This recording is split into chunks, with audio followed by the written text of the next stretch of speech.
Halo Linkers, masih bersama saya di channel Ray Mario, visabilillah seputar DAT, Digital Asset Treasury, and Update Interlink. Apa itu DAT? DAT, Digital Asset Treasury, adalah konsep di mana sebuah institusi atau perusahaan menyimpan token sebagai aset cadangan, treasury, bukan untuk trading harian.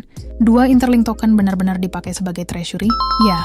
Beberapa institusi telah mendeklarasikan Interlink token sebagai aset treasury dan klaim ini bersifat verifiable. Bisa dicek ke pihak terkait. 3. Kenapa KV bilang silakan verifikasi langsung? Karena mereka yakin dengan legalitas klaimnya. Proyek yang berani menyuruh publik verifikasi biasanya punya dasar hukum yang jelas.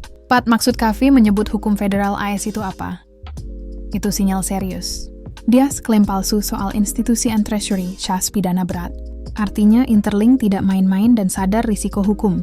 5. Apakah DAT sama dengan listing? Tidak. DAT gadasan penggunaan token sebagai aset cadangan institusi listing. Dana banan token diperdagangkan bebas di exchange publik. Keduanya hal yang berbeda. 6. Kalau sudah DAT, kenapa belum listing besar? Karena Interlink membangun nilai dulu, bukan buru-buru buka market. Treasury adoption justru biasanya datang sebelum listing besar, bukan sesudah. 7. Apakah DAT menjamin harga naik? Tidak ada jaminan harga. DAT menunjukkan use case and kepercayaan institusi, bukan janji profit jangka pendek. 8. Kenapa manajemen malah bilang harga OTC tinggi belum tentu bagus? Karena harga yang dibentuk spekulasi atau market maker harga sehat berbasis penggunaan nyata. Interlink tidak mau nilai token dikendalikan pihak luar. 9. Apa hubungan DAT dengan distribusi token? Distribusi token adalah fase internal, sedangkan DAT adalah fase adopsi institusional. Keduanya bagian dari proses jangka panjang, bukan event instan. Kenapa evaluasi ambasador diperketat bersamaan dengan ini? Karena saat token mulai punya nilai dan fungsi nyata, standar kontribusi harus naik. Posisi ambasador bukan hak seumur hidup.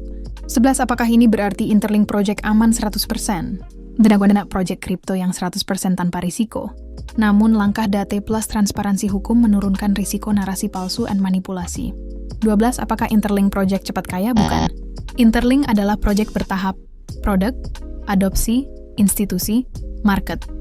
Kalau cari cepat jual, ini bukan jalurnya. 13. Kenapa Interlink fokus ke institusi dulu?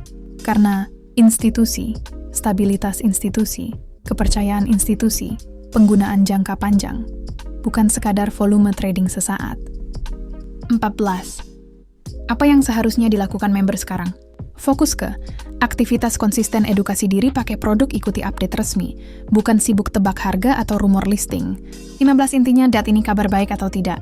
Kabar baik untuk jangka panjang, tidak relevan untuk mental spekulasi cepat. DAT menandakan Interlink dibangun untuk bertahan, bukan sekadar lewat satu siklus market.